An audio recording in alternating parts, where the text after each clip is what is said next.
2000 Trans Am LS3 and a 6L80 transmission, similar to what you'd see in a Fitch and Camaro. These cars and these fuel tanks, they normally are regulated with a returnless system, so the regulator's in the tank on the hanger. This one, however, has a Corvette style filter regulator sitting here under the car. Normally there's a little brass piece here that sends fuel back to the tank and helps distribute fuel. That's been deleted and this has been put there. I think this was a band-aid trying to fix an overpressure situation that they have because the fuel pump in the tank is too big. They had tried to run E85 on this car, and I assume there's probably like a 340 liter per hour pump in the tank. If we have to pull it later, we'll find out. Hopefully we won't, but you never know.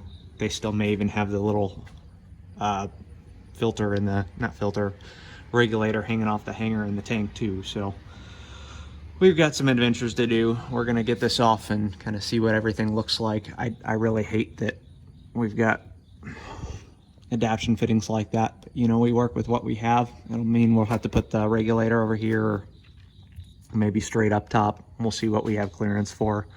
We're gonna try and make this install as clean as we can, but we're gonna have to kind of be down here just based on where things have been cut and spliced together. Notice and appreciate this thread here on the end, as well as this raw spot on this adapter fitting. This is what happens when some ape tries to screw an AN fitting on at an angle that it's not wanting to go. So don't do this, please. Please don't do this.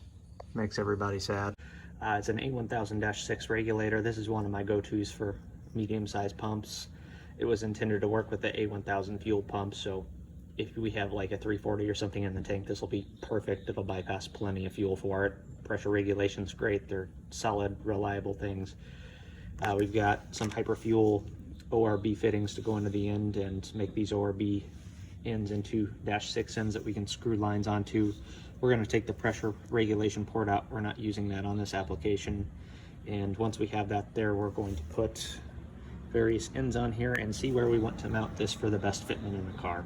To give us the most flexibility in terms of being able to fasten the fittings on and adjust the regulator, we're going to go at this angle and we're going to push it over towards the corner. So this is a return. This is going to connect over to this fitting, which will ride against the wall a little closer.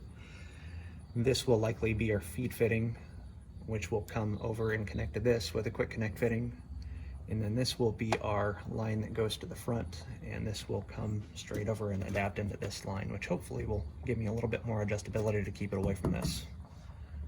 When you're assembling an AN hose, it's critically important to make sure that the inner rubber hose gets pushed all the way flush with the seating surface right behind the threads. You can barely see it back there.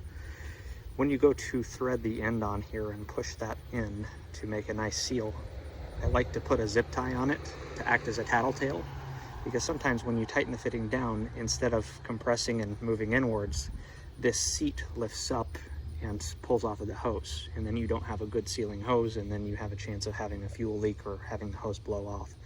So tattletale's nice. Make sure you put some lubrication on the threads in the fitting when you thread it into this. Don't use tape, don't leave tape on there. They're kind of a pain in the butt to get in there, but it's something you can do at home. We've got our lines made and everything crimped on. So one of the things I like to do is I like to make the lines before I finally mount the bracket. That way you can find the location that this regulator wants to sit at with the least strain on any of the lines that connect to it. So we have that here now. This is where it wants to sit. We'll be able to loosen every single one of those fittings if we need to service it. They're easy to get to, easy to get a tool on. Real important to think through. We'll also be able to get an Allen key on there so that we can adjust the fuel pressure when we need to. We're using riv nuts because self-tappers don't belong on cars.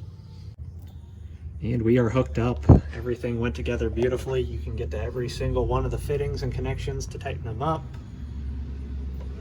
Went together fantastically. All the lines are purged. There aren't any points that are rubbing to cause any abrasion issues down the road, so nothing's going to rub through.